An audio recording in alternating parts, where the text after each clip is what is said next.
Welcome to Waco. It's a rainy day here, so I thought I would take this opportunity to show you guys a little bit of the equipment that you might need prior to starting training with your dog. The first I'd like to discuss is collars. You can do all kinds of collars. This one is a typical flat collar. You just clip it on around their neck and hook your leash here and go.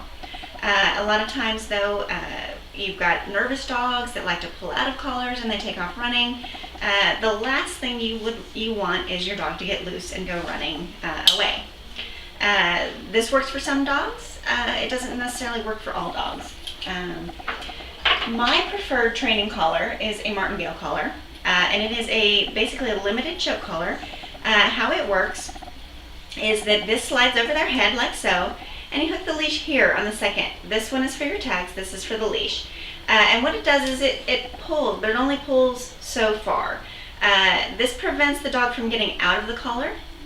And it also helps in the sense like a regular choke collar would, that it kind of gets their attention a little bit, that it gets just a little tight around their neck.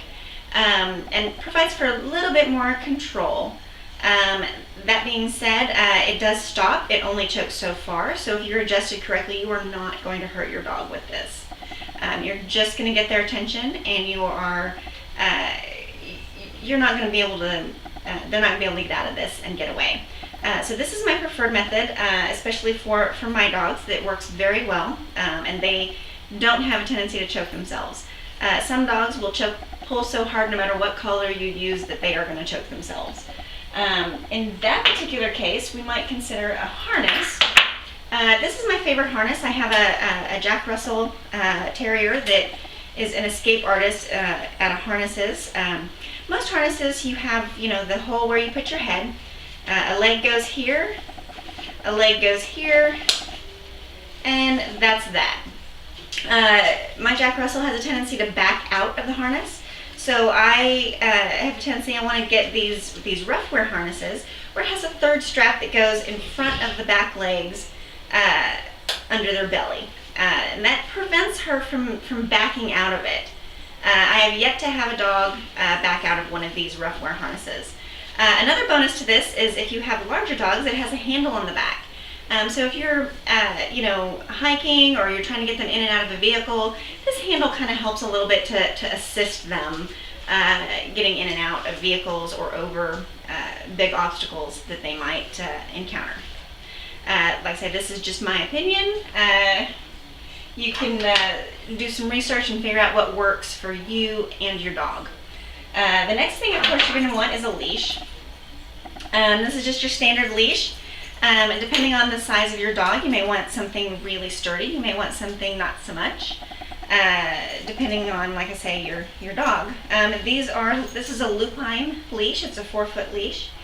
I prefer 4 foot as opposed to 6 foot. But again, figure out whatever works for your dog. The only thing that I would say is that if you're going to be training, get one that has a loop on the end. Some of them have plastic handles. That allows for them, if they pull, and it can come out of your hand and go flying. With these loops, if you hold it properly, they're not going to come out. Of course, the proper hold for a leash is that you put your thumb through the loop, like so, and you come around and you hold onto it like this. And they can pull on it all day long, and they will not get loose from you to go running. Again, we are thinking in terms of the safety of your dog, as well as the people you're around, as well as you, and everything. So that is my suggestion for a leash. They do have retractable leashes, which I don't recommend for training purposes, although they do have a good purpose. So the next thing that we want to consider is treats. Your dog, when you train, you're going to be giving your dog lots of treats.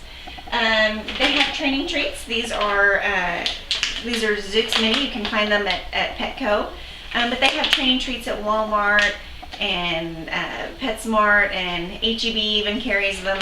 And while I prefer the training treats because they are little, little itty bitty. See how small that is? That, number one, it doesn't take very long for your dog to eat it. And when you're training, you just want them to be able to just swallow and move on.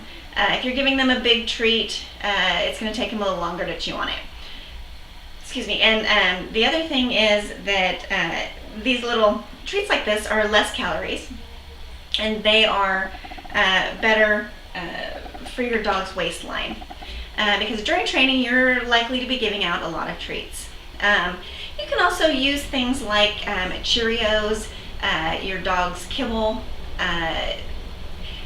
The only thing is that you need to make sure that when you're training a dog, especially if you're training them something new, that the treat is high value to your dog. And of course, your dog figure tells you what tastes good and what doesn't.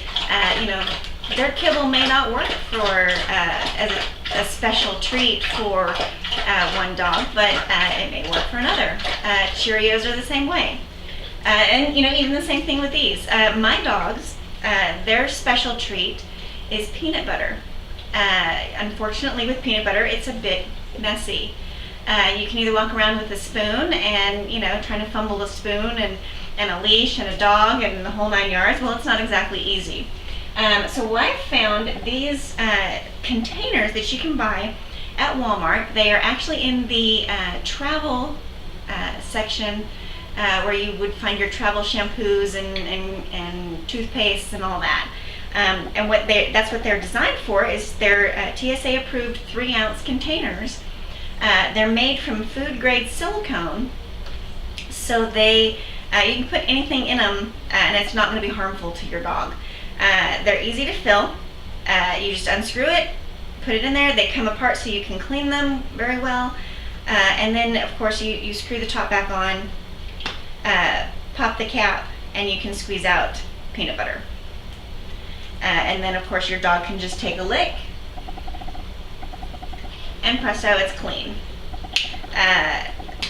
And that works for peanut butter, it works for brown swagger, it works for that sprayed cheese because it's nice and soft and comes out. The only thing with the meats is that you're going to have to refrigerate the whole container in between uses. With peanut butter, you don't. Neither do you with the spray cheese. And so my dogs love all of that. It works out well for them. The next thing is, if you're going to be using these training treats, you might consider a treat bag. They have them where they clip on your belt or on on your pants. This one, it has a nice little strap, and it goes right around your waist and clips on like so, slides around, so you can just reach in and grab your treat, and it's good. So you're holding your leash and you're holding your dog, and it's readily accessible. It's always a good thing. It also keeps your pockets free and clean. This particular treat bag I bought from Amazon. It's Friends Forever line. Fairly inexpensive, but it comes with all kinds of other pockets to hold other things. You can put your other treat dispensers in there. It works just fine. It also comes with a little pocket here that you can put your poop bags. That is another thing that I would like to bring up, is that if you're training out in public, heck, walking down your street, it's probably good to pick up after your dog if he goes. So this particular treat bag, it has your poop bags in it, so it's only one thing you can carry. They have these poop bag dispensers that you unscrew them, put your bags in there, and they just come out like so.